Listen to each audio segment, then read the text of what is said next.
Within official books and through layers of interpretation and manipulation surrounding mythology and the stories of ancient human civilizations, we were always shown the same image. A titan bent beneath the weight of a colossal sphere, muscles strained, back arched, the expression of someone carrying the impossible. We were told his name was Atlas and that he had been punished by Zeus for all eternity. We were told that the sphere was the world, and for generations no one seemed to question it. The scene became fixed in collective memory as a story of punishment and obedience. Yet if we look closely at the oldest representations, something decisive emerges. The sphere does not display continents or oceans, but carefully engraved constellations, celestial maps carved in stone, the cartography of the firmament itself. It is not the earth resting on his shoulders, it is the celestial vault. That detail changes everything. Atlas was not holding the world, he was holding the sky. And if he was holding the sky, then the question is no longer what he carried, but what those who imagined him that way were attempting to communicate. In official accounts of so-called archaic cosmologies, the sky was not conceived as an infinite void, nor as a limitless expanse where celestial bodies floated in nothingness. It was a structure, a higher architecture that separated what was above from what was below, that defined the visible world and marked a boundary between what was contained and what was unknown. The firmament was thought of as something solid, a surface into which the stars were embedded, rotating to mark the cycles of time. It was not poetic metaphor, it was cosmology. And if the sky was a structure, then it required support. No vault remains elevated without tension. No arch stands without distribution of forces.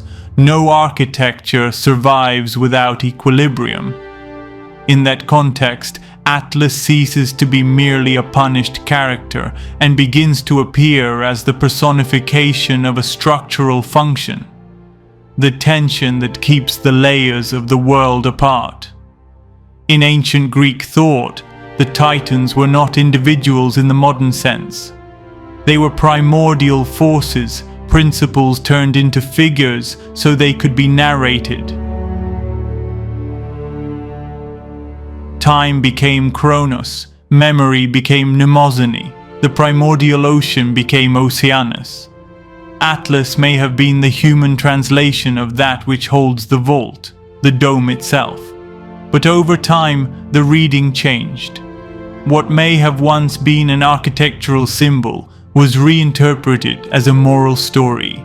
Structural tension was transformed into punishment.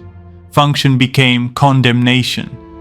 The celestial sphere began to be seen as the world, and the sky ceased to be conceived as structure and became instead an infinite void. Atlas shifted from principle to warning. That transformation was not innocent, it was a profound resignification.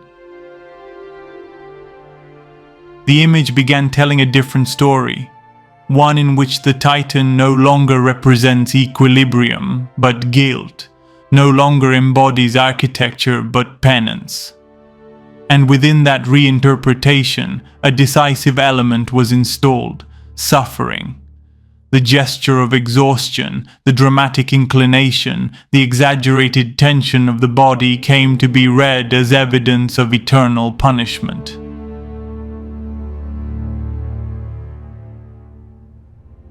Yet that suffering may not describe the original architecture of the dome, but rather the condition of man beneath a sky presented as unquestionable. The bent Titan ceased to be the structural manifestation of the vault and became the symbol of the human being subdued by what stands above him.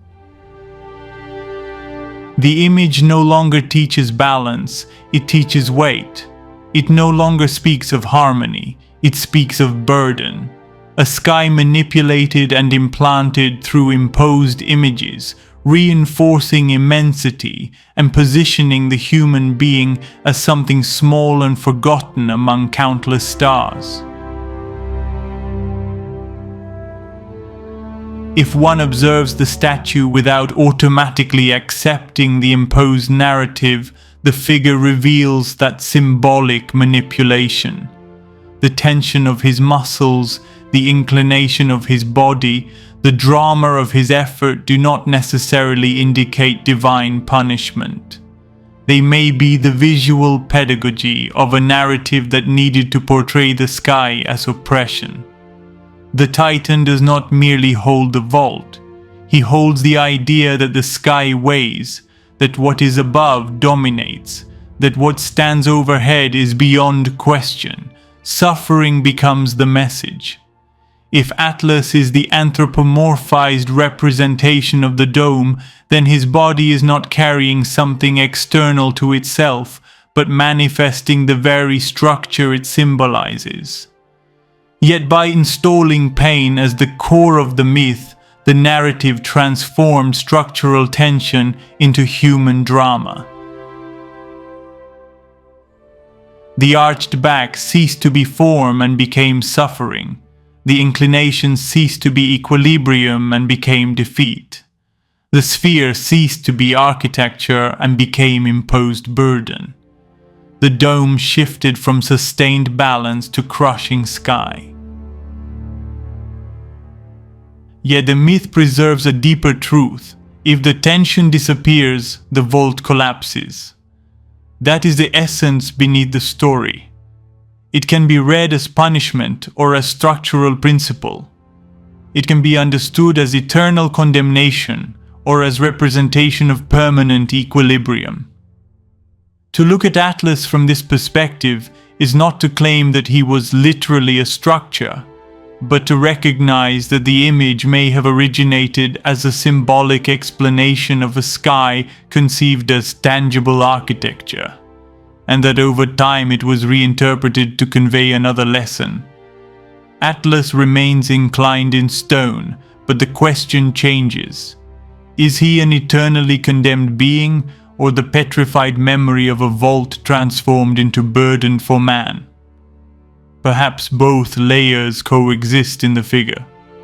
Perhaps beneath the visible story of punishment, the ancient idea still pulses, that the firmament was not emptiness, but sustained architecture, and that firmamentum itself means foundation, support, structure.